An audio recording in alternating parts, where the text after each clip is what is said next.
Olá pessoal, tudo bem? Meu nome é Leandro, prazer.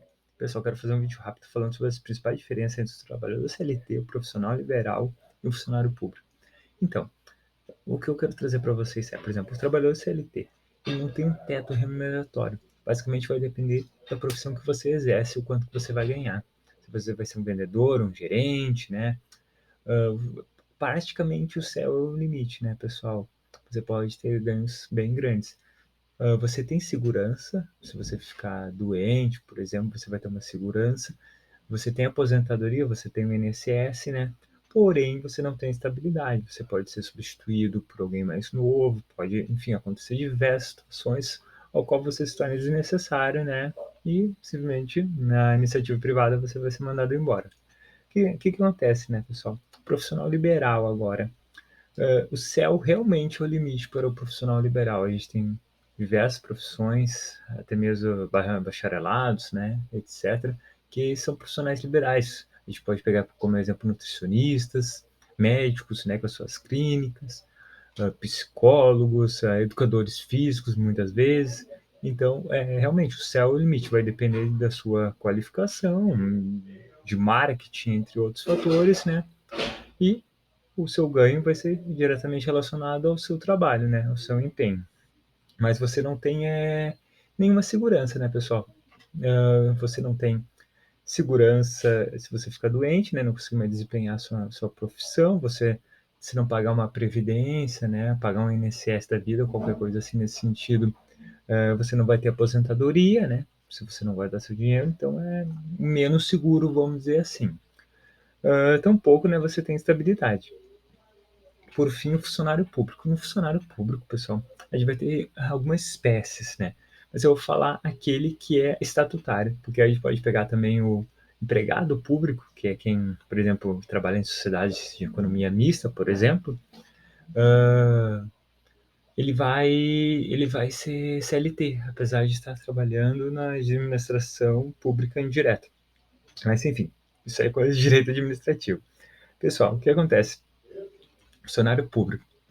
Basicamente, existe um teto remuneratório, né, pessoal? O teto remuneratório para o funcionário público vai ser o teto, por exemplo, do executivo, do judiciário, né, pessoal? No caso do executivo, né? E o que acontece, pessoal?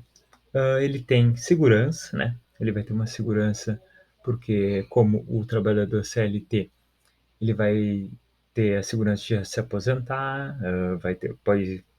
Hoje em dia existe uma complexidade em termos de regime de aposentadoria, né? Eles participam do regime geral, né? O RGPS, mas eles também têm outros regimes para complementar o valor da aposentadoria, né? Se eles ganham mais que o teto, né?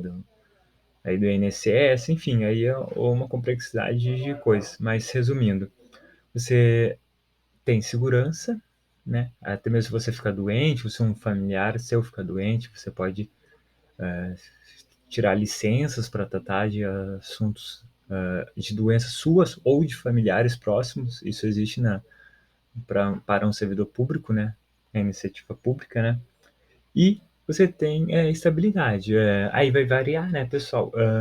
No caso, por exemplo, um empregado público, como eu citei, que anteriormente, ele não tem essa estabilidade, apesar de que é muito difícil ser demitido. A gente pega exemplos, por exemplo, de pessoal que trabalha nos conselhos, aí, CRM, CRP, entre outros, CREF, dificilmente são demitidos.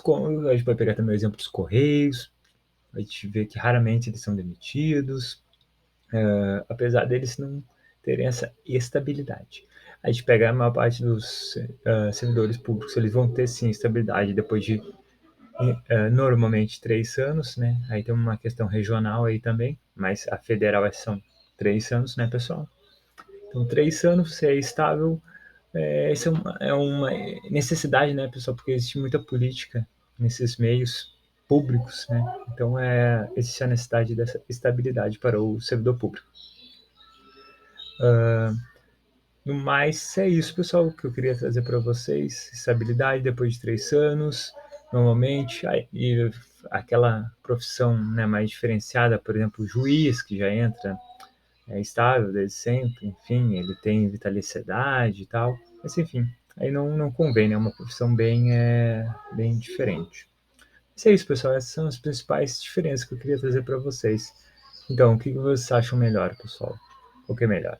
Não ter teto, né? Ser um servidor não, um empregado CLT, trabalhar numa grande empresa, uma multinacional, não ter essa estabilidade. Daqui a um pouco ser um empresário, né? Um profissional liberal, ou daqui a um pouco ser um funcionário público, que é essa segurança e tal. Um ponto, acho que eu diria positivo para o funcionarismo público é que, pelo menos no Brasil, né, pessoal, que é a nossa realidade, o funcionário público acaba pagando um pouquinho mais do que o CLT para exercer, por exemplo, mesmas atividades. Aqui onde eu moro, por exemplo, abrem constantemente vagas em conselhos regionais, que é basicamente a vaga para assistente administrativo. É como se fosse um secretário, vamos resumir assim. E se você for ver um salário de um secretário na iniciativa privada, vai ser em torno de 2.000, 2.500, se muito. E no funcionarismo público, você consegue encontrar salários de até 4.000 reais. Não é o mais comum, né? O comum é ele ficar em 2 e pouco, mas tem uma série de benefícios, né, pessoal? Então tá, pessoal, eu queria deixar essa reflexão para vocês. Valeu aí, brigadão. Segue o canal, compartilha, deixa aquele like, você ajuda muito o canal. Valeu, obrigado.